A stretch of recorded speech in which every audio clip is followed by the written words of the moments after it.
কেমন তুলেছে ভাতটা।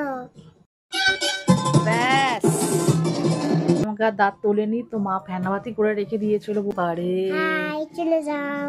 এই নমস্কার বন্ধুরা, আজকের ব্লগটা কিন্তু এখান থেকে শুরু করছি। হ্যাঁ, তোমরা দেখছো একটু অন্য ব্যাকগ্রাউন্ড। এটা চলে এসেছে দাঁতের ডাক্তারখানা। তোমরা দেখলে যে আগে যে আমি চলে গেছিলাম হচ্ছে দাঁতের ব্যথার জন্য দাঁতের হসপিটালে। অ্যাপয়েন্টমেন্ট তো নিয়েছিলাম, তো ক্যান্সেল করে দেওয়ারও কথা ছিল, কিন্তু অদূরে নেমে গিয়েছিল হচ্ছে বৃষ্টি। জাস্ট আমি ওই ডাক্তারখানায় অ্যাপয়েন্টমেন্টের সময় ছিলাম, তারপরেই নেমে গেছিল বৃষ্টি।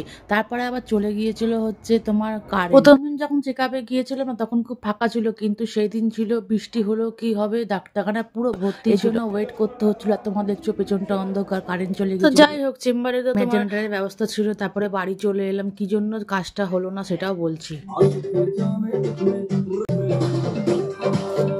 বাবা কত বড় থালা এনেছে, ঠান্ডা হয়ে গেছে না? গরম গরম ফেনা ভাত খাচ্ছি। তোমরা খাবে? বন্ধুরা খাবে তোমরা গরম গরম ফেনা ভাত? সাথে ডিম সিদ্ধ, তাই তো? তোমরা কেমন ভালোবাসো? ব্যাস দাঁড়াও, আর ডিম সিদ্ধ, ফেনা ভাত, আর এই যে বাবা নাচ দেখুন। আজকে দাঁত তুলবো বলে গেছিলাম, কিন্তু রক্ত কম হওয়াতে আমাকে আর দাঁত তোলেনি। তো মা ফেনাবাতি করে রেখে দিয়েছিল, বলেছিলাম গরম গরম ফেনা ভাত। তো কি করব, তো এখন গরম গরম ফেনা ভাত। আর তোমাদের ওখানে কি আজকে বৃষ্টি হচ্ছে? তো কমেন্ট সেকশনে কমেন্ট করো। তো আমাদের এখানে খুব বৃষ্টি হচ্ছে, ভিজে ভিজে গেছি। এই যে ভাত খাবে, ও ডিম দেখে কিন্তু খিদে পেয়ে গেছে অলরেডি। গাড়িতে ঘুমিয়ে পড়েছিল, তাই তো? এখন 2টো বেজে গেছে, দেখতে হচ্ছে 2টো বেজে গেছে। আর চলো খাওয়া যাক তাহলে। চলো কি কেমন তুলেছে ভাতটা, টেস্টি লাগছে। টেস্টি লাগছে। হাই গাইস, হয়ে গেল। কেমন করে ভাতটা মেখেছি।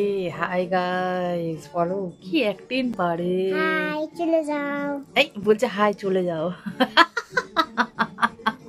ভাতের মধ্যে পুড়ে যাবে। এই ভাতের মধ্যে কমপ্লিট খাওয়া। আরো খাবে বলছে, আরো খাবি? ভূত।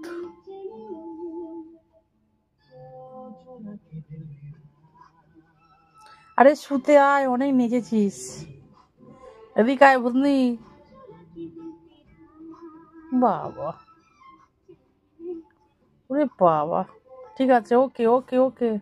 সেদিনটা হচ্ছে শুক্রবার। তো সকালবেলা মতন স্কুলে গেছিল। আর যেহেতু মাঝে গাড়ির মধ্যে ঘুমিয়ে পড়েছিল না, তাই জন্য দুপুরবেলাটা চাইছিল না, ওই টিভি চালিয়ে দিয়েছিলাম। তখন নাস্তা আরম্ভ করেছিলাম। তো আজকে তোমাদের এই ছোট ব্লগটা কেমন লাগছে আমাকে কমেন্ট সেকশনে কমেন্ট করে জানাবে। ভালো লাগলে শেয়ার করে দেবে।